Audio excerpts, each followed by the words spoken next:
भगवते वासुदेवाय। कृष्णाय वासुदेवाय हरये परमात्मने प्रणतः क्लेशनाशाय गोविन्दाय नमो नमः। नमः परमहंसास्वादितचरणकमलचिन्मकरन्दाय भक्तजनमानसनिवासाय श्रीरामचन्द्राय। वागीशायस्य वदने लक्ष्मीर्यस्य च वक्षसि यस्यास्ते हृदये संवित्तं नृसिंहमहं भजे। गुरुर्ब्रह्मा गुरुर्विष्णुर्गुरुर्देवो महेश्वरः गुरुस्साक्षात् परब्रह्म तस्मै श्री गुरवे नमः। भगवत चरण कमलानुरागी सभी आत्मीय प्रिय प्रभु प्रेमीजन, स्वाध्याय परिवार से जुड़े हुए सभी मेरे जिज्ञासु पारिवारिक प्रेमीजन, आप सभी को मेरा प्रणाम, मेरा वंदन, सबका अभिनंदन। भगवान नामस्मरण पूर्वक राधे राधे। आइए हम लोग परमात्मा की कृपा की अनुभूति करते हुए जिस प्रसंग की यात्रा में हम लोग हैं, भगवान अर्जुन की भावना से, अर्जुन के भाव से भावित होकर, द्रवित होकर अर्जुन को अपना स्वरूप दिखाते हुए बार बार कह रहे हैं, देख अर्जुन, देख अर्जुन, देख। प्रत्येक श्लोक में 4 श्लोक प्रभु ने कहा, उन सभी श्लोकों में पश्य पश्य पश्य पश्य। ये मुझे लगता है परमात्मा का एक अर्जुन के प्रति अत्यधिक स्नेह का परिचायक है। दिव्य स्नेह बार बार दिखा रहे हैं। और कल हम लोगों ने कुछ सूत्र चिंतन किए थे कि भगवान का जो विश्वरूप है वो कहाँ दिखना चाहिए। यह हम लोगों ने जो 7वां श्लोक है इसमें देखा कि यही कस्थम जगत कृष्णम पश्याद्य सचराचरम। संपूर्ण चराचर जगत मम देहे, मेरे देह में तुम देखो गुड़ाकेश। ये बात आई। तो आज भी हम लोग थोड़ा सा यात्रा करेंगे। मुझे लगता है कि दीपक में अच्छी तरह से तेल डाल लेंगे न, पेट्रोल गाड़ी में चलेंगे, आजकल की भाषा में अच्छी तरह से पेट्रोल डाल लेंगे, बहुत लंबी यात्रा पहुंच कर पाएंगे, मंजिल को छू सकेंगे। इसलिए मुझे लगता है कुछ श्लोक जो है हम अपने दीपक में तेल डालें, गाड़ी में पेट्रोल फुल करें, फिर हम लोग सहज रूप में यात्रा कर पाएंगे। तो कल एक चर्चा चली भगवान का विश्वरूप कैसे, कहाँ देखना है, और फिर प्रश्न आया दिव्य दृष्टि किसको कहते हैं। और चर्चा आई थी भगवान की अनन्य भक्ति भगवत साक्षात्कार के लिए दिव्य दृष्टि है। सज्जनों, यदि वेदांत के आधार पर हम लोग थोड़ा चिंतन करें तो विश्वरूप दर्शन का तात्पर्य क्या है। आत्मचेतना में संपूर्ण जो विश्व प्रपंच है वो घटता हुआ देखना, यही तो विश्वरूप दर्शन है। और साधक अपनी चेतना में, आत्मचेतना में उस विश्व को, उस प्रपंच को घटते हुए देख सकता है। ये सब कहाँ हो रहा है? सब आत्मदेव में ही तो हो रहा है। जैसे अब कल एक चर्चा और आई थी कि भगवान ने जो है कुरुक्षेत्र में अपना विश्वरूप दिखाया। तो भाई जगत को हम लोग आश्रय कैसे कहेंगे? जगत आश्रय होगा तो कृष्ण आश्रित हो जाएंगे।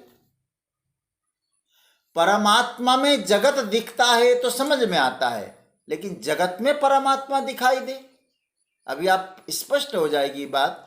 अरे जहां है वहीं तो दिखेगा। भगवान कहते हैं मेरे एक अंश में जगत है।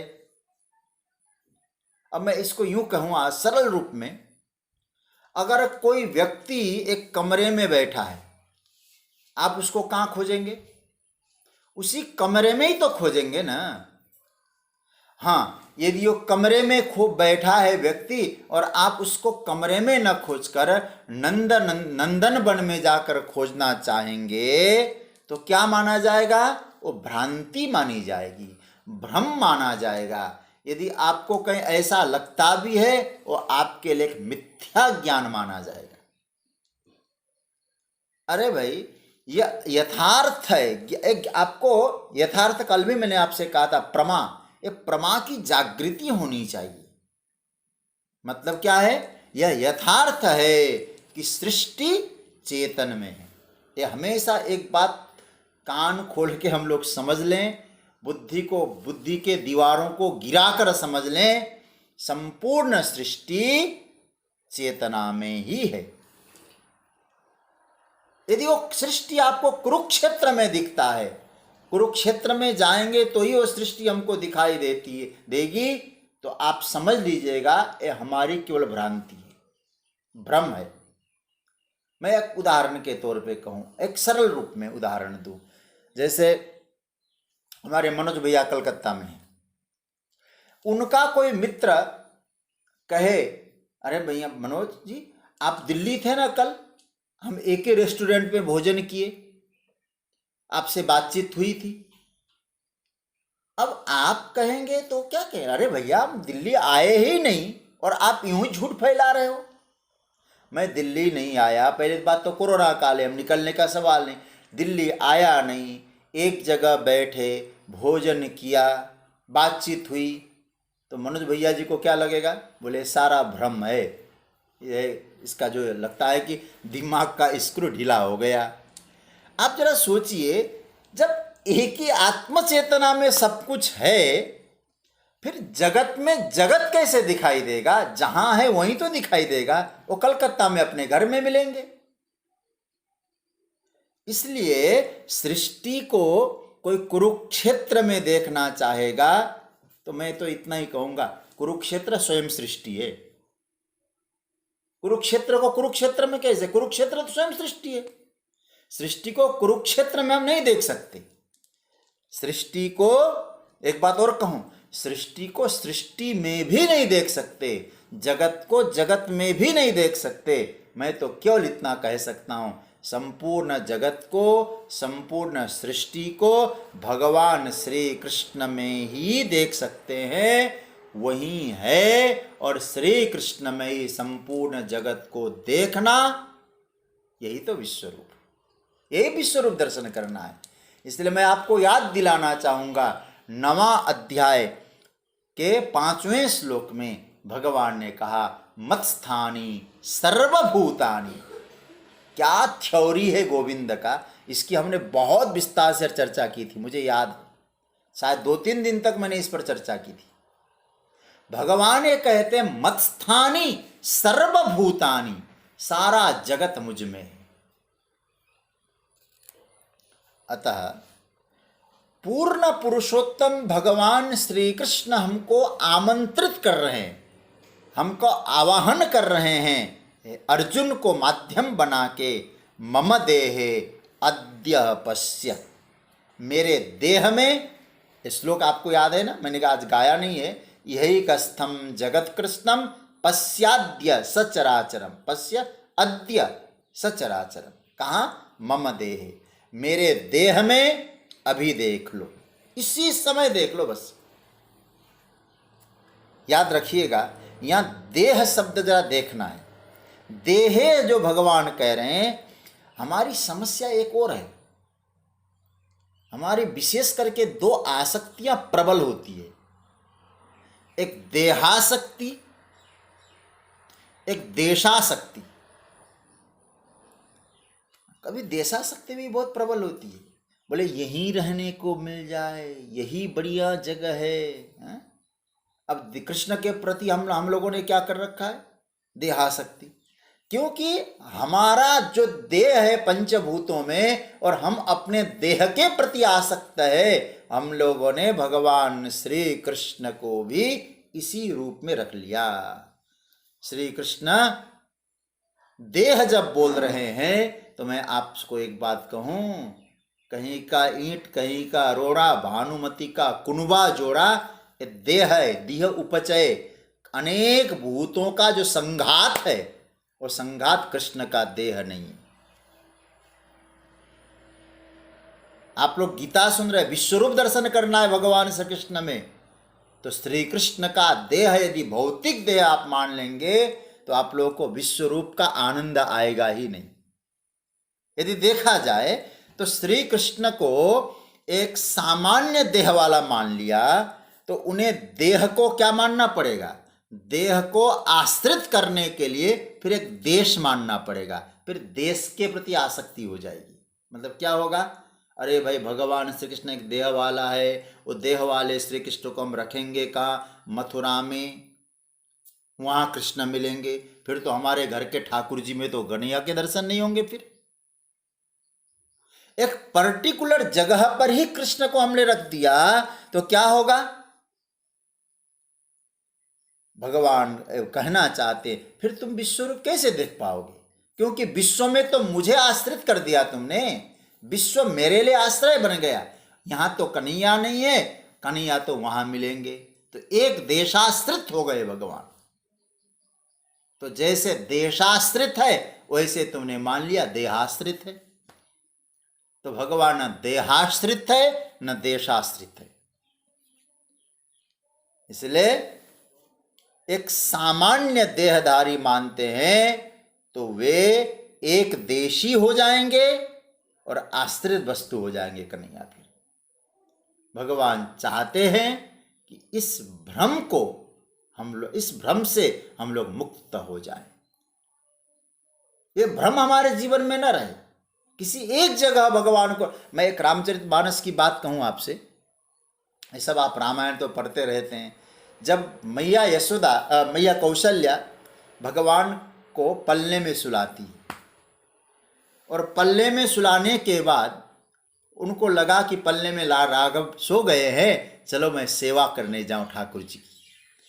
और जैसे ठाकुर जी की सेवा में मैया चली गई, हुआ क्या, वहां जाके देखा तो राघव जी वहां भी है। अरे पल्ले में मैंने सुलाया था, कितने जल्दी यहां आ गए हमारे ठाकुर जी, हमारे राघव जी। और भगवान राम को फिर वापस देखने आती है पल्ले में भी वही है और वहां भी वही है। और तुलसी जी ने बहुत अच्छा, तुलसीदास जी ने लिखा, यहाँ उहाँ दुई बालक देखा, मति भ्रम होई कि आन विशेषा। यह दोनों बालक मैंने देखे, मेरा मति भ्रम है कि कुछ और है। श्रीमद् भागवत की एक छोटी सी बात आपसे कहूं, ये विश्वरूप दर्शन की भूमिका है, समझ लेना थोड़ा सा। श्रीमद् भागवत में एक बहुत प्यारा प्रसंग आया है, क्योंकि भाई हम तो भागवत के पंडित हैं, पहले बता दूं आपको, इधर उधर करके हम भागवत में ही जाते हैं ज़्यादातर। और श्रीमद् भागवत में जब भगवान ने मिट्टी खाई, ये प्रसंग बड़ा प्यारा है। जब मुझे साप्ताहिक कथा और खूब समय मिलता है तो इसको हम बहुत विस्तार से सुनाते हैं। ब्रज क्यों कहा गया है, ब्रज का तात्पर्य क्या है, ब्रजरज गोविंद ने क्यों मुंह में डाला। तो भगवान ने जो ब्रजरज खाया तो मैया को गोप बालकों ने आकर शिकायत की। मैया से कहा कि माँ कि एकदा क्रीडमानास्ते रामाद्या गोपदारका कृष्णो मृदम भक्षितवान इति मात्रे न्यवेदयन। कन्हैया ने मिट्टी खाई, एक गोप बालकों ने आके मैया को शिकायत की और मैया ने सा गृहीत्वा करे कृष्णम। अब एक प्रसंग यदि आप लोग बहुत अच्छी तरह समझ जाएंगे तो बहुत आसानी हो जाएगी आगे की बात को समझना। सा गृहीत्वा, मैया ने कन्हैया का हाथ पकड़ लिया, कन्हैया तूने मिट्टी खाई। प्रभु ने स्पष्ट कह दिया, नाहम भक्षितवानम्ब, मैया मैंने मिट्टी नहीं खाई। जो बोल रहे हैं कि मैंने मिट्टी खाई है, सर्वे मिथ्याभिशंसिनः, सारे के सारे झूठे हैं यदि ऐसा बोलते हैं। यदि सत्य गिरस्तर ही। अब यहां देखने लायक बात है, यदि फिर भी आपको विश्वास नहीं, मैया समक्षम पश्य में मुखम, मेरे मुख में देखो। हमारे वेदांत के अनुसार जब मैं इस पर चिंतन करता हूं तो मुझे एक बात लगती है, खाया दो परिस्थिति में जाता है। वो महाभारत की बात न कहूं, दो स्थिति में खाते हैं। कैसे? वो जो भगवान और दुर्योधन के बीच में जो चर्चा हुई थी, मैं उस पर नहीं जाऊंगा। यहां एक कह रहा है भोजन भी हो और खाने वाला भी हो। मतलब क्या हुआ? भोक्ता भी हो और भोज्य पदार्थ भी हो, तो खाया जाता है। अब आप थोड़ा सोचना, क्योंकि प्रभु की जो लीला है ना, वेद के प्रतिकूल नहीं होती। खाया ऐसे जाता है, कोई भोक्ष भग जो है पदार्थ हो और भोक्ता हो। यहां न भोजन है न भोक्ता है। क्या है? अहम भोजनम नैव भोज्यम न भोक्ता चिदानंद रूप शिवोहम शिवोहम। यहाँ न कोई भोजन है तो सर्वम खलविदम ब्रह्म, घटा कि नहीं घटा। भगवान क्या कहना चाहते? मैया मिट्टी वह खाए जिसके भीतर न हो। विश्वरूप देखना है ना, मैया को भी दिखाया है भगवान ने विश्वरूप। कई एक दो जगह में कभी समय में हमको विस्तार से चर्चा करने का अवसर मिलेगा। विश्वरूप का जब प्रसंग आएगा तो हम चर्चा करेंगे। मैया यशोदा को भी गोविंद ने विश्वरूप दिखाया है। देखिए यहां क्या किया, तब मैया को मुंह में दिखाया। कहां? देखिए, आप कहेंगे भगवान के मुंह में। आप, बड़ा प्यारा श्लोक है।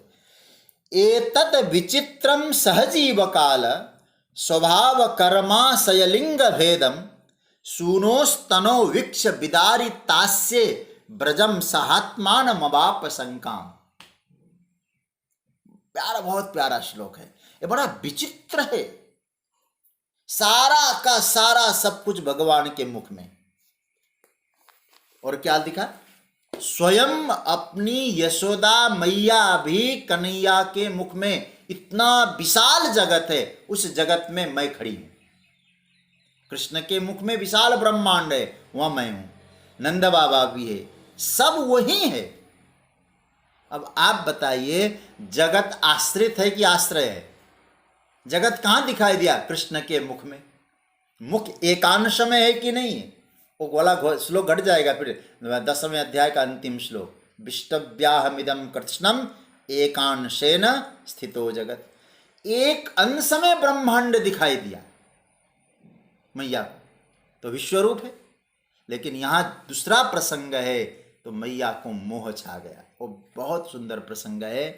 मैं केवल ये कहना चाह रहा हूं, मैया भी देखती है, लेकिन यहां कन्हैया, मैया कन्हैया के मुख में, मतलब जगत में। जगत कहाँ है? कृष्ण के मुख में। और कृष्ण के मुख में, उस जगत में मैया भी है, नंद भी है, ब्रजम, सारा ब्रज मंडल भी है। तो अब आपसे निवेदन ये करना है कि कृपया कृपया कृपया भगवान को आश्रित मत बनाना। जगत में कृष्ण आश्रित है नहीं, कृष्ण में जगत आश्रित है। तो जगत मतलब विश्व का जो रूप है वो कहां देखना है? परमात्मा में देखना है, श्री कृष्ण में देखना है। इसलिए पहला सूत्र मैं आपसे निवेदन करूंगा, श्री कृष्ण न देहाश्रित है न देशाश्रित है। ये हमेशा याद रखिएगा। तो सारा भ्रम टूटना चाहिए। भगवान हम सबको यही बताना चाहते हैं, अर्जुन मैं एक देशीय नहीं हूं। पर हम कहां मानने वाले भाई भगवान की बात। हम भी सोचते हमारा देह जैसे आश्रित है, एक देशीय है, वैसे कृष्ण भी होंगे। अगर उन्होंने ऐसा कहा है कि मम देहे पश्य, तो क्या कहेंगे? हम उस देह का एक वीडियो स्क्रीन बना लेंगे, वर्तमान की भाषा में कहेंगे तो, और फिर हम लोग क्या कहेंगे कि अगर स्थूल दृष्टि से हम लोग देखने लगेंगे तो भगवान का एक देह का स्क्रीन है और फिल्म चालू हो गई। अब लोग देखने लगे उस कृष्ण के रूप के स्क्रीन में। क्या आपको संगति लगती है ऐसी? आपसे एक बात, बढ़िया बात कहता हूँ। देखिए, गीता का पुस्तक हाथ में लीजिए। आज बड़ा आप लोगों को थोड़ा चिंतन करना है, बड़ा आनंद आएगा। देखिए, प्रयास करेंगे ना, गीता के अर्थ खुलते जाएंगे। देखिए, 13वां श्लोक पे थोड़ा समय आपका ध्यान जाऊंगा। आज मैं परम पूज्य हमारे पांडे जी से कुछ फोन पे बात कर रहा था, कभी चर्चा हुई थी श्रीमद् भागवत के विषय में आपसे, तो पूर्वापर संबंध जो शास्त्रों का होता है उस पर थोड़ा चिंतन हुआ। तो मैंने जो भाव, जो श्लोक चुना मैंने अपनी ओर से इस प्रकार का, तो मैंने उनको कुछ संकेत में सुनाया भी था। मैं आपसे निवेदन करूंगा, 13वां श्लोक जरा गीता के 11वां अध्याय का देखिए जरा। तत्रैकस्थं जगत कृत्स्नम प्रविभक्त मनेकधा अपश्यत देवदेवस्य शरीरे पांडवस्तथा। ये 13वां श्लोक है। इस श्लोक में क्या आया? पांडव अपश्यत। ये दोनों पकड़ के रखना। यहां भगवान ने कहा पश्य, देखो, और 13वें श्लोक में कहा अर्जुन ने देखा। मतलब आपको पहले कॉन्सेप्ट अच्छी तरह से समझना पड़ेगा इस बात के लिए। मतलब प्रकरण को जब तक हम लोग ठीक से नहीं समझेंगे ना, तो हम विचरण करते रहेंगे, लेकिन तत्वतः समझना बहुत जरूरी है। पांडव अपश्यत। अच्छा, इस पांडव अपश्यत जो 13वां शब्द है, इसमें कर्ता कौन हुआ? अर्जुन। क्रिया क्या हो गई? अपश्यत। अर्जुन ने देखा। क्या देखा? देवदेवस्य शरीरे कृत्स्नम जगत अपश्यत। ये पकड़ लेना थोड़ा सा श्लोक, इसलिए मैंने आपके कहा गीता अपने हाथ में रखिएगा। परमात्मा देवदेव के शरीर में कृत्स्नम मतलब संपूर्ण जगत को देखा। ये अर्जुन ने देखा। अब तो समझना पड़ेगा आपको। देह, कृष्ण का देह क्या है? पांचभौतिक है, जो देह जगत पे आश्रित है क्या? पकड़ लेना थोड़ा सा, थोड़ा गंभीर विषय है। और किसमें देखा? देहे, देवदेवस्य देहे, कृष्ण में देखा। कृष्ण के शरीर में देखा मतलब परमात्मा में देखा। और श्री कृष्ण का जो शरीर है वो चिन्मय शरीर है। फिर याद दिलाऊं, ये भूतमय पंच महाभूतों से बना हुआ शरीर प्रभु का नहीं है। मैंने आपको कहा था श्रीमद् भागवत के 10वें स्कंध के 14वें अध्याय के 2 श्लोक में क्या कहा था? न तो भूतमयस्य कोपि। बड़ा प्यारा मंत्र है। ब्रह्मा जी कहते हैं आपका जो स्वरूप है ना, एक कृपामय स्वरूप है, अनुग्रहमय स्वरूप है, एक भूतमय स्वरूप नहीं है। ये आपका पंच महाभूतों से बना हुआ शरीर नहीं है। ये ब्रह्मा जी महाराज अपनी स्तुति में कहते हैं। तो इसका मतलब क्या हुआ? अब एक कहा जाता है देवदेवस्य शरीरे, देवताओं के भी देवता भगवान श्री कृष्ण के शरीर में। उसका अर्थ क्या हुआ? चिन्मय तत्व में। चिन्मय तत्व में उसका अर्थ हुआ परम चेतना में। अब एक और शब्द जोड़ दूं तो आप समझ में आ जाएंगे, मुझे ऐसा बोलना भी पड़ेगा, कृष्ण चेतना में। ये शब्द जो अच्छा लगेगा। श्री कृष्ण चेतना में क्या देखा? संपूर्ण जगत देखा। मैं आत्म चेतना नहीं बोल रहा हूं, थोड़ा कृष्ण चेतना बोल रहा हूं, पकड़ लेना इसको। कृष्ण चेतनायाम पांडव कृत्स्नम जगत अपश्यत। कृत्स्नम, कृष्णम नहीं, कृत्स्नम, संपूर्ण। अब यहां थोड़ा सा देखना, एक बहुत बढ़िया सूत्र आपको सुना रहा हूं। समूचा जगत देख लिया, पूरे शरीर में था जगत क्या? संपूर्ण शरीर में था क्या? जैसे मैया को दिखाया, बोले नहीं, संपूर्ण शरीर में तो नहीं था वो जगत। कहाँ था वो तो बता दीजिए। कहा कि एक स्थम, मतलब एक कोने में जुगजुगा रहा था। अब तो विराट रूप का दर्शन तो करते, अभी तो और दर्शन का आनंद लीजिए। कृष्ण का दिव्य स्वरूप था, उस दिव्य चिन्मय स्वरूप में एक जगह जुगजुगा रहा था। एक स्थम, तत्र एकस्थम कृष्णम जगत अपश्यत। 13वां, उस कृष्ण चेतना के एक देश में सारा जगत को देखा। अच्छा, वो जगत कैसा था? प्रविभक्तम अनेकधा। देखो श्लोक जरा, जगत कैसा?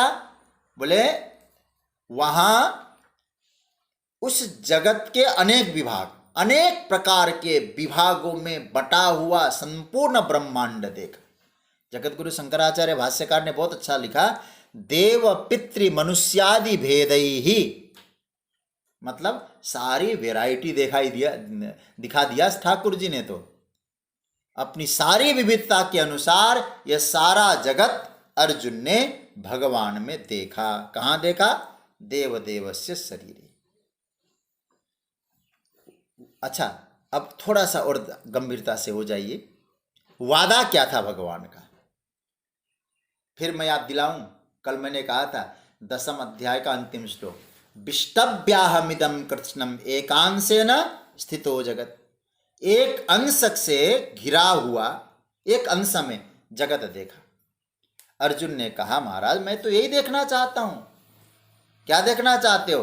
कि महाराज आपने जो कहा था वो दिखाइए।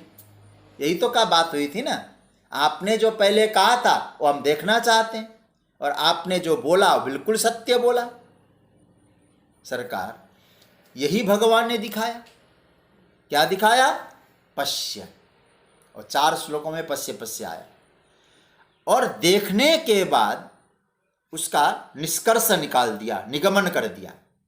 देख रहे हैं अर्जुन, और अंत में कह दिया संजय ने, अर्जुन ने ऐसा देखा। अब आप इन श्लोकों को यदि मिलाएंगे ना, एक गीता की जो ब्यूटी है, गीता का जो सौंदर्य है, गीता का जो आनंद है, आपको प्राप्त होगा। मतलब भगवान ने वही दिखाया अर्जुन जिसे देखना चाहा, उसी को भगवान ने दिखाया। और देखने के बाद 13वां श्लोक है। अब यह थोड़ा सा मिलाना, पांडवा कृष्णम जगत तत्र अपश्यत। कहाँ? बोले देवदेवस्य शरीरे। कब देखा? जब दिखाया, अपने आप तो नहीं देखा। तो इसे याद रखना होगा, इस अध्याय की एक तरह से सार तत्व है। क्योंकि अर्जुन ने क्या देखा, फिर कह रहा हूं, अर्जुन ने क्या देखा, कहाँ देखा, यह विषय यहां साफ हो जाना चाहिए। पहली बात, आप लोग विश्वरूप दर्शन करने जा रहे हैं, तो अर्जुन के माध्यम से, मतलब अर्जुन ही हम सब, क्या देखा, कहाँ देखा, यह जो सब्जेक्ट है बहुत अच्छी तरह से क्लियर होना चाहिए, तब आप आगे बढ़ पाएंगे। अच्छा, देखने वाला कौन है? बोले पांडव, अर्जुन। क्या देखा उसने? बोले एक स्थम कृष्णम जगत देखा। कहाँ देखा? परमात्मा के शरीर में देखा। कब देखा? तदा अपश्यत, जब परमात्मा ने दिखाया। बोले अब तक नहीं दिखाया जाता, मतलब जब तक नहीं दिखाया जाता तब तक तो अर्जुन देख ही नहीं सकता था। तो जब दिखाया तभी तो देख पाया। अब मैं आपसे कहूं, दुनिया कहां दिखती है? अब मैं आपसे प्रश्न कर रहा हूं, भगवान के शरीर में अर्जुन ने जगत को देखा, तो मैं आपसे कहूं दुनिया कहां दिखती है? दुनिया दिखती है दुनिया में नहीं दिखती। दुनिया दुनिया में नहीं दिखती। यदि दुनिया दुनिया में दिखती है, ये संपूर्ण रूपेण सिद्धांततः कहा जाएगा ज्ञान का पूरी तरह से अभाव है। हाँ, जब तक दिखाया नहीं जाता तब तक दुनिया दुनिया में दिखती होगी, देव देवस्य शरीर में नहीं दिखाई देती होगी, एकस्थ तो बिल्कुल ही नहीं दिखाई देता होगा।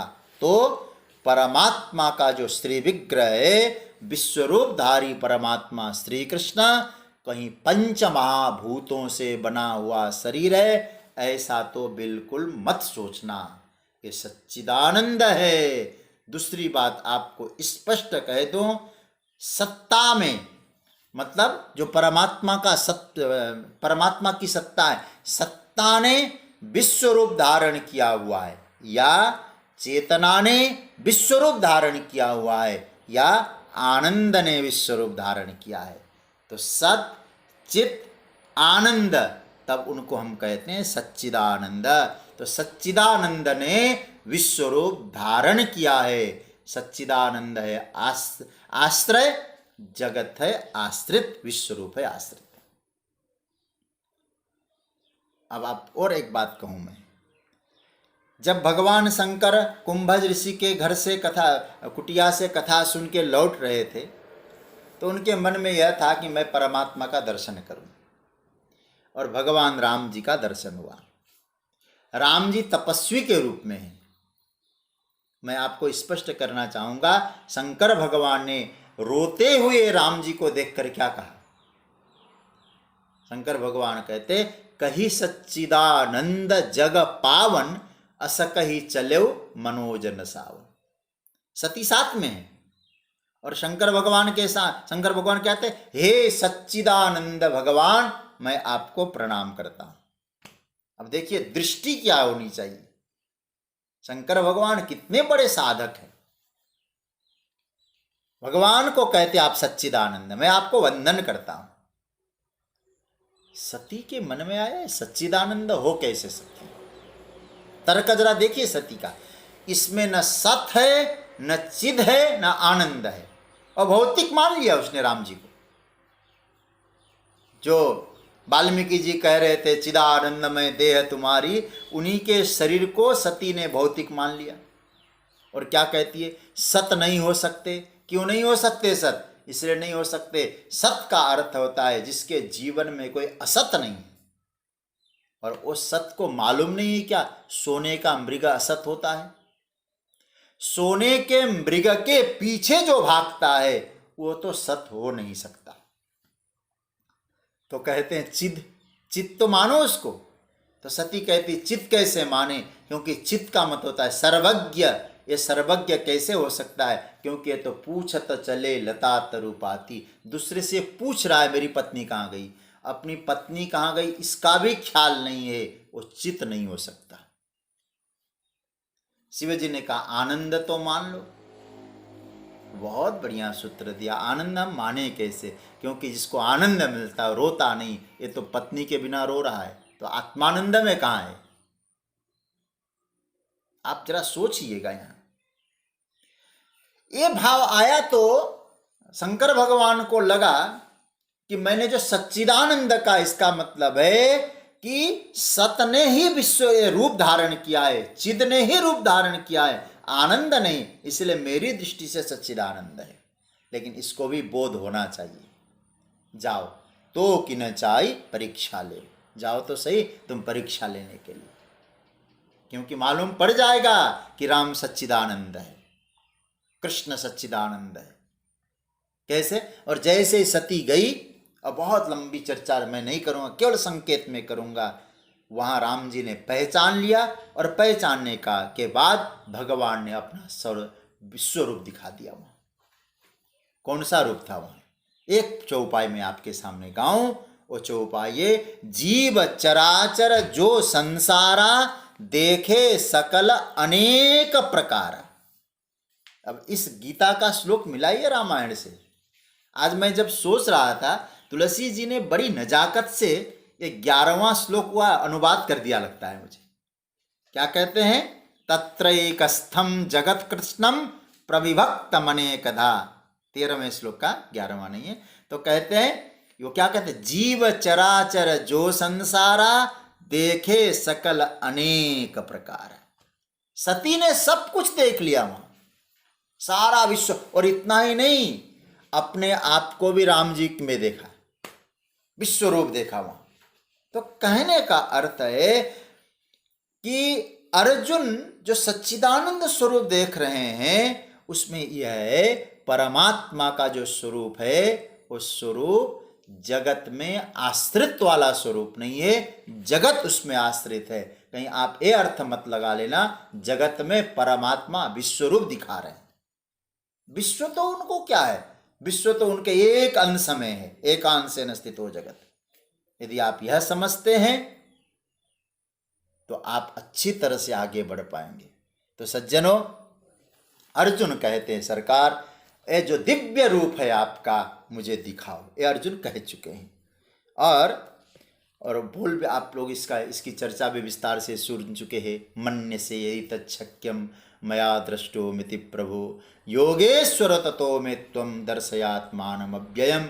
आप तो योगेश्वर है, आप सबको दिखा सकते हैं। सती को दिखाया, सती नहीं समझ पाई, अलग बात है। यशोदा को दिखाया, अब सरकार मुझे भी दिखा दो, अब उस स्वरूप को मुझे देखना है। मतलब बड़े बड़े योगियों ने देखा, मुझे भी तो दिखा दो, मैं क्यों नहीं देख सकता? हाँ? मुझे भी तो उस स्वरूप को दिखा दो। ये कई गीत गाते हैं ना लोग आजकल, मुझे भी तो, मेरी भी तो लिफ्ट करा दे वाली बात है। हाँ? और ऐसे ऐसे गीत गाते, ऐसे वैसे को दिया है, मेरे भी तो दे दो, क्या बोलते? मेरी बात को गलत अर्थ में मत लगा लेना। मानो अर्जुन कहते महाराज सबको दे रहे हो, अजामिल का दर्शन करा दिया, वाल्मीकि जी को दर्शन करा दिया, सब गणिकाओं को दे दिया, तो अर्जुन को भी तो दर्शन करा दो सरकार, ये भाव है। तो ऐसे अर्जुन योग्य है, ये नहीं कह रहे कि महाराज अर्जुन की योग्यता पर तो बहुत सुंदर चिंतन आप लोग सुन चुके हैं। अर्जुन पार्थ है, अर्जुन भारत है, अर्जुन गुडाकेश है। और मैं प्रसन्नता के साथ कहूँ, हमारी आज आदरणीय दया पाटोदिया जी ने जो भाव दिया है, बहुत आनंद आया। आप लोग इस प्रकार का चिंतन करके मुझे कुछ उत्साहवर्धन करते हैं तो मुझे अच्छा लगता है। तो कहने का अर्थ यह है, आप लोग इस पर बहुत अच्छा चिंतन करिए, क्योंकि अर्जुन कितना योग्य है, पार्थ है, भारत है, गुडाकेश है। भगवान कहते अर्जुन अब देख ले तू। मतलब जो वेद में जो सहस्र शीर्षा पुरुष जो वाली बात आई है ना, यहाँ स्पष्ट कर दिया है। एक वाक्य आप जरा देखना, आप 10वें अध्याय से लेकर यहाँ पकड़ते हैं ना, तो एक वाक्य प्राय रिपीट होता है। एक स्थम कृष्णम जगत, एक स्थम कृष्णम जगत, प्राय रिपीट होता हुआ दिखाई देगा आपको। यही 10वें अध्याय के अंत में कहा, यही अर्जुन देखना चाहते हैं और यही भगवान ने दिखाया और यही अर्जुन ने देखा। ये आपने देख समझ लिया इसको। बस यही तो बार बार शब्द आता है और आना भी चाहिए। यही इस अध्याय का रहस्य है, इस अध्याय का सौंदर्य है। मेरे देह के एक कोने में जगत को देखो अर्जुन, अगर और भी कुछ देखना हो तो देखो। और क्या देखना है? तो कहा कि यदि तुमको, जगत गुरु शंकराचार्य भगवान ने बहुत अच्छा अर्थ दिया इसका, या अन्यत, मतलब इसमें जो यही एक स्तंभ में अन्यत द्रष्टुम इच्छसी, अन्य कुछ देखना चाहते हो तो, मतलब जगत गुरु शंकराचार्य भगवान कहते हैं कि तुमको ये लगता है कि मैं जीतूंगा या मैं हारूंगा, अन्यत शब्द में अर्थ किया है। मुझमें जगत है, अगर इसके अलावा भी तुमको कुछ देखना हो तो देख लो, तुम्हारा भविष्य देख लो, युद्ध का परिणाम देख लो, जो घटना घटने वाली है वो सब देख लो। 13वां श्लोक में अपश्यत एक घटना हो गई, वहां पश्य, यहां अपश्यत। मिलाइए जरा, फिर एक बार गीता को हाथ में लीजिए। 7वें श्लोक में भगवान ने कहा पश्य, फिर पकड़ लेना, अच्छी तरह से पकड़, दिमाग में बैठ जाए। और 13वें श्लोक में अपश्यत, यहां आदेश दिया देखो, वहां संजय क्या कहते हैं? देखा। यह मीमांसा थोड़ा देख लीजिएगा अच्छी तरह से। ये पूर्वा और पर का जो संबंध जो मैं बता रहा था वो यहां देखना। फिर से 7वें में क्या कहा? देखिए, कृत्स्नम यही कस्थम जगत कृष्णम, कृत्स्नम सचराचरम जगत पश्य। और 13वें श्लोक में देवदेवस्य शरीरे कृत्स्नम जगत अपश्यत। देखिए मिला हुआ है कि नहीं, एकस्थम शब्द फिर रिपीट हुआ। भगवान वहां कहते यह, और अर्जुन के लिए आया तत्र। यहैकस्थम तत्रैकस्थम। 7वां और 13वां को जरा मिलाइएगा। 7वें में यहैकस्थम, 13वें में तत्रैकस्थम। क्योंकि अर्जुन के लिए भगवान तो तत्र है ना अभी। भगवान के लिए भगवान यह हुए, अर्जुन के लिए भगवान तत्र हुए, यह मीमांसा है। और एकस्थम दोनों में कॉमन है, तत्र एकस्थम यह एकस्थम। कहां? बोले मम देह, वहां देव देवस्य शरीरे। बात एक ही है। कैसा बढ़िया आपको एक खिलता हुआ श्लोक मिल रहा है। मतलब क्या हुआ, वहां 7वें श्लोक में आवाहन किया, 13वें श्लोक में देख लिया। सचराचरम, और उसी को प्रविभक्तम अनेकधा। ये बड़ा सुंदर मिलान है। तो इसी जगत में नाना प्रकार के विभाग है। सचराचरम, प्रविभक्तम, दानव है, देव है। शंकराचार्य भगवान ने कहा यहाँ प्रविभक्तम और सचराचरम का अर्थ उन्होंने क्या किया कि देव, दानव, पितर, गंधर्व, सिद्ध, ये सब सचराचर जगत को श्री कृष्ण के एक अंश में अर्जुन ने देखा। यही विश्व रूप देखने का कॉन्सेप्ट है। परमात्मा में देखना है। कहीं विश्व में परमात्मा को खड़ा कर दोगे तो विश्व रूप को छिछालेदार हो जाएगा। तो परमात्मा में देखना है, परमात्मा को वहां नहीं देखना है। यदि परमात्मा को वहां देखने लग जाएंगे तो परमात्मा और आश्रय और आश्रित जो भेद है वो बिगड़ जाएगा। अच्छा, तो इस श्लोक में 7वां श्लोक में क्या बताया? यहैकस्थम जगत कृष्णम पश्याद्य सचराचरम मम देहे गुडाकेश यच्चान्यत् द्रष्टुमिच्छसि। अर्जुन देख लो। अब अर्जुन भगवान की ओर देखकर कभी कभी ऐसा देख लो, जब दिखाई नहीं देता तो व्यक्ति कितना बेचैन होता है। आप जरा सोचिए, आपको देखो और हम कहेंगे मुझे नहीं दिखाई दे रहा है। फिर कह रहे देख रहा है ना, बोले हम तो नहीं देख रहे पा रहे हैं। तो आदमी कितना, अरे सब देख रहे हैं, मैं ही नहीं देख पा रहा हूं, मेरी आंखों में कहीं गड़बड़ तो नहीं है। भगवान बार बार कह रहे हैं पश्य पश्य पश्य पश्य, लेकिन अभी तक अर्जुन को दिखाई नहीं दे रहा है। भगवान तो दिखा चुके हैं, 33 कोटि देवता दिखा चुके हैं। सॉरी 33 करोड़ नहीं, 33 कोटि देवता दिखा चुके, मरुतों को दिखा चुके, लेकिन अर्जुन देख नहीं पा रहा है। तो भगवान को समझ में आ गया न देखने का कारण क्या है। अब उसके बाद जो भगवान जो श्लोक बोलते हैं बलिहारी कन्हैया, ये हमारे जीवन में भी घटित हो जाए। आइए अब हम लोग 8वें श्लोक में, हम लोग 7वें श्लोक में बहुत यात्रा किए हैं, अब 8वें श्लोक में प्रवेश करते हैं। मैं बोलूं फिर आप बोलिएगा। न तो माम शक्यसे द्रष्टु मनेनैव स्वचक्षुषा दिव्यं ददामि ते चक्षुः पश्य मे योगमैश्वरम्।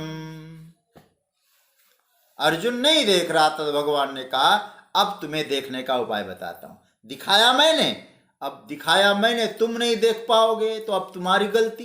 भगवान ने कहा नहीं नहीं नहीं, मेरा कृपा पात्र है, योग्य है, अब ऐसी व्यवस्था कर लूं कि देख लेगा।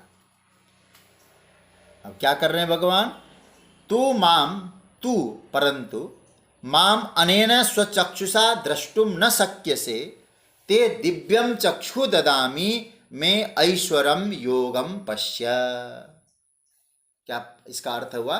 तू परंतु अर्जुन, तुम देख नहीं पा रहे हो मुझे मालूम है, इसीलिए परंतु माम अनेन स्वचक्षुषा, मुझको तुम अपने इन नेत्रों से द्रष्टुम न शक्य से, देख ही नहीं सकते। लो, तुम मुझको इन नेत्रों से देख ही नहीं सकते। ते दिव्यम चक्षु ददामी, इसलिए अर्जुन मैं तुमको दिव्य चक्षु, दिव्य नेत्र प्रदान करूंगा, जिससे मैं ऐश्वरम योगम पश्य, उस नेत्रों से मेरे ईश्वरीय योग का तुम दर्शन करना, ईश्वरीय स्वरूप का। इसका अर्थ क्या हुआ? तू अपनी इन आंखों से मेरे को नहीं देख पा रहे हो, देख ही नहीं सकते, इसलिए मैं तुम्हें दिव्य चक्षु प्रदान करता हूं, जिससे तुम मेरी ईश्वरीय सामर्थ्य को देख। मैं देता हूं। बहुत बहुत बहुत प्यारा है श्लोक। स्वचक्षुषा मतलब तुम्हारे अपने नेत्रों से, एव मतलब ही, माम द्रष्टुम न शक्यसे, तुम मुझे देख ही नहीं पाएगा, अतः ते दिव्यम चक्षु ददामि, मैं तुझे दिव्य चक्षु, दिव्य दृष्टि देता हूं, उससे तू मेरे ऐश्वर्य योग को देख। मैं पहले भी इस बार बार भगवान इन श्लोकों के आधार पे पश्य पश्य पश्य इस बात को कहते हैं। यह प्रसंग मुझे जहाँ तक लगता है, महापुरुषों के चरणों में बैठकर जो सुना है, श्रीमद् भगवत गीता का एक पड़ाव है, सुखद आश्चर्य प्रदान करने वाला है मंत्र है। दिव्य चक्षु प्रदान करते हैं ठाकुर जी, कितनी दिव्यता है यहाँ, अर्जुन की साधना की कितनी उत्कृष्टता है यहाँ। सज्जनों, मानो भगवान कह रहे, इन आंखों से तुम मुझे को देख तो सकते हो, लेकिन केवल तुम्हारे रथ पे बैठा हुआ एक सारथी, एक हाथ में चाबुक पकड़ा हुआ, एक हाथ में घोड़ों का लगाम पकड़ा हुआ, मुस्कुराता हुआ, पीतांबर पट धारण किया हुआ, और नंदन नंदन श्याम सुंदर देवकी और वसुदेव का बेटा गैया चरैया, यही तुम देख सकते हो। मेरे वास्तविकता से तुम परिचय नहीं कर सकते हो इन चक्षुओं से। जैसे नारद जी ने कहा था ना, वसुदेव जी को उपदेश देकर श्रीमद् भागवत के 11वें स्कंद में, मापथ्य बुद्धि मकृथा कृष्णे सर्वात्मनीश्वरे, अपत्य बुद्धि, पुत्र बुद्धि मत रखो, ये सर्वात्मा है, याद रखना, उसके लिए नेत्र चाहिए।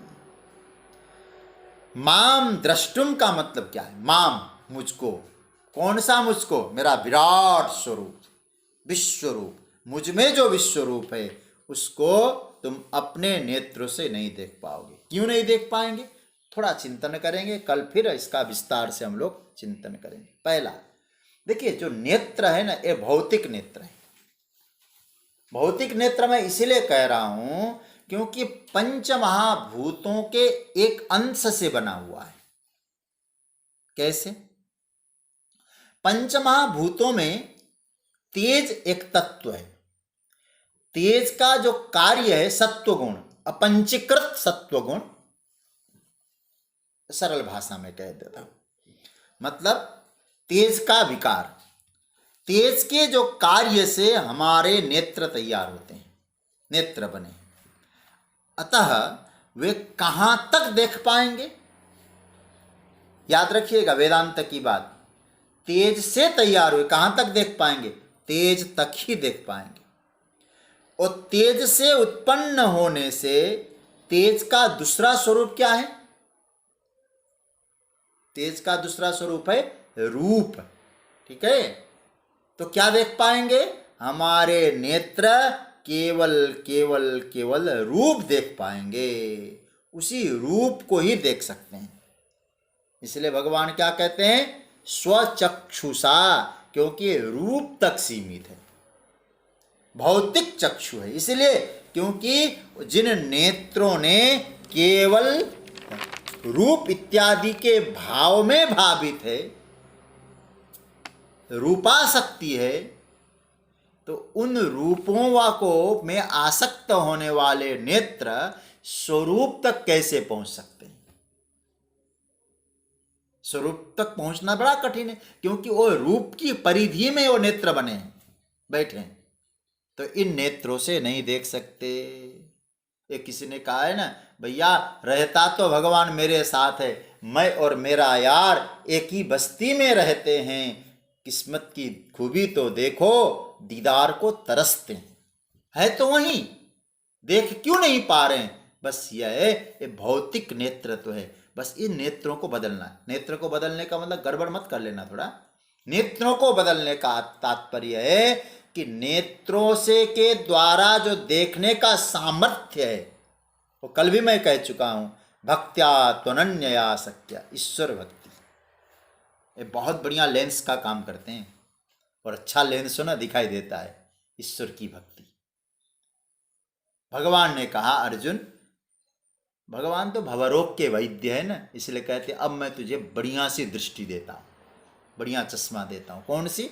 दिव्यम ददामि ते चक्षु। ये भौतिक नेत्र नहीं, अब दिव्य दृष्टि, दिव्य चक्षु मैं देता हूं तुमको। मतलब एक अलौकिक दिव्य चक्षु है, क्योंकि ये तुम्हारे स्वचक्षु से लौकिक रूपों को तो देख पाओगे। फिर लौकिक रूपों को देखने का मतलब क्या है? जगत में कृष्ण को तो देख पाओगे और कहोगे जगत में कन्हैया है, लेकिन कन्हैया में जगत है, ये देखने के लिए तो ये स्वचक्षुषा नहीं, दिव्य चक्षुषा चाहिए। मतलब दिव्य चक्षु क्या है? भावना और प्रमा, ये आप नोट कर लीजिएगा इनको। भावना और प्रमा, इन दोनों का जहां समन्वय है, उन नेत्रों का नाम है दिव्य चक्षु। कई लोगों ने इसको ज्ञान दृष्टि का, कहीं ऋतंभरा प्रज्ञा कहा गया किसी ने। ये बाह्य चक्षु नहीं है, आभ्यंतर चक्षु है, भीतर के नेत्र हैं। मैं एक बात कहूं आपसे, थोड़ा सा कभी कभी गीता को देखते देखते कोई बात याद आती है ना, तो मैंने कुछ बातों को आज संग्रह किया। देखिए, 3 प्रकार के चक्षुओं का वर्णन विशेष करके, कहीं आपको और मिलता हो तो मुझे कृपया सूचित कर दीजिएगा, क्योंकि मैं अपनी छोटी बुद्धि से इतना ही खोज पाया। 3 प्रकार के नेत्र, ऐसे शिव पुराण में 4 प्रकार के नेत्रों का वर्णन, लेकिन भागवत गीता पर हम लोग चिंतन कर रहे हैं, आप नोट कर लीजिएगा। स्वचक्षु, दिव्य चक्षु और ज्ञान चक्षु, ये तीनों का वर्णन है गीता में।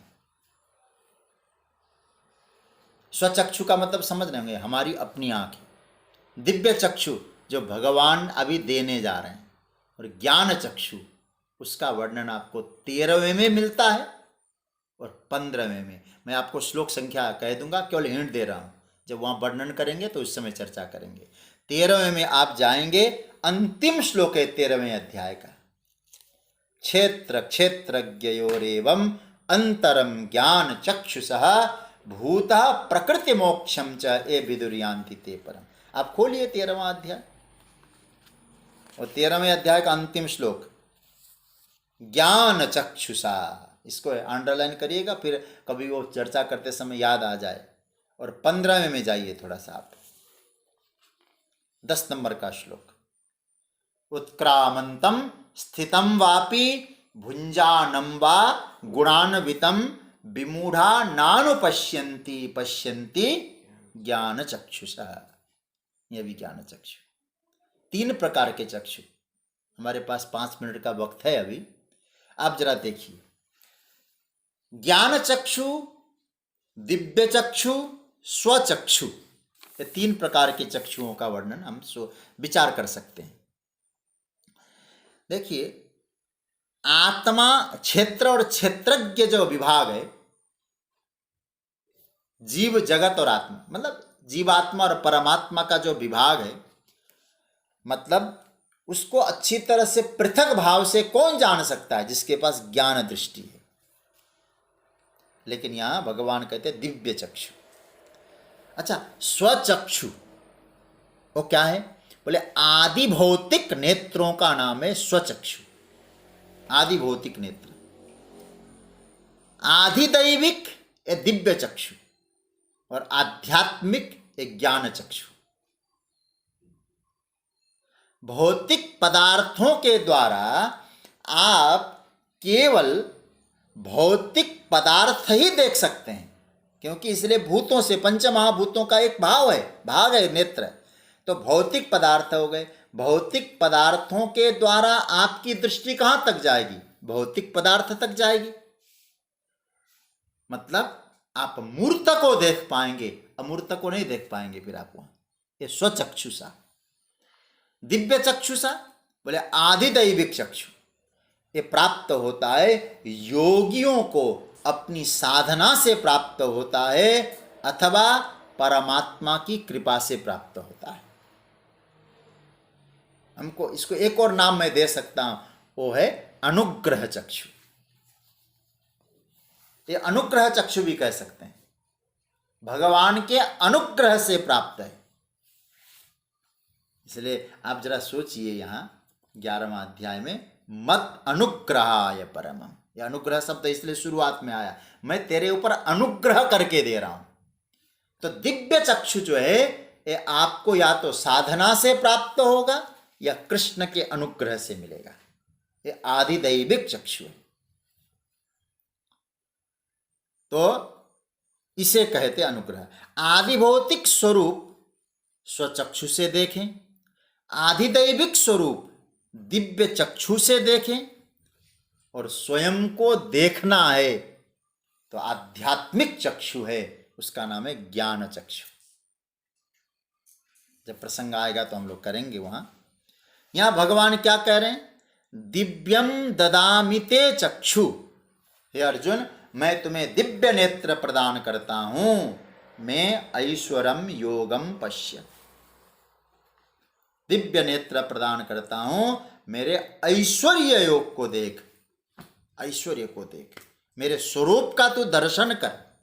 फिर मत कहना कि जगत में कृष्ण है, कृष्ण में जगत है, और जगत तो एकांश में, पूरा विश्व कृष्ण में एक जगह छोटा सा रूप दिया लिया हुआ है। कितना ब्रह्मांड कृष्ण ने धारण किया है, ये देख लेना। इसलिए 3 चक्षुओं पर आज चिंतन करके मैं चर्चा को विराम दे रहा हूं, फिर बता रहा हूं। स्वचक्षु, दिव्य चक्षु और ज्ञान चक्षु। स्वचक्षु कैसा? गुणाशक्ति से, गुणों से पैदा होता है, और गीता के अनुसार एक गुणाशक्ति से स्वचक्षु। दिव्य चक्षु में 2 चीजों का समन्वय होता है, आप नोट करिएगा, मैं फिर दोबारा याद दिला रहा हूं। स्वचक्षु मतलब गुणों के आसक्ति से स्वचक्षु। दिव्य चक्षु 2 चीजें, भावना और प्रमा के समन्वय से। प्रमा का मतलब क्या बताया था? यथार्थ बोध। भावना मतलब भक्ति, और यथार्थ बोध, दोनों का समन्वय होता है दिव्य चक्षु। लेकिन ज्ञान चक्षु में शुद्ध प्रमा है, बस शुद्ध प्रमा है। स्वचक्षु इसमें गुणाशक्ति है, दिव्य चक्षु भावना और प्रमा का समन्वय है, और ज्ञान चक्षु में शुद्ध प्रमा है। भगवान यहाँ कहते हैं दिव्यम ददामि ते चक्षु पश्य में योगमैश्वरम। मैं कहूँगा आपसे, इस पर बहुत बहुत चिंतन करिएगा, और ये 3 चक्षुओं पर भी आप विचार करिएगा, और अपना कोई भाव बनता है तो अवश्य आप लोग सोचकर विचार करके नोट करें। संभव हो सके तो मुझे भी भेजें, मुझे लाभ मिलता है और बहुत आनंद आता है आप लोगों के जो है अनुभव को सुनकर। आज की चर्चा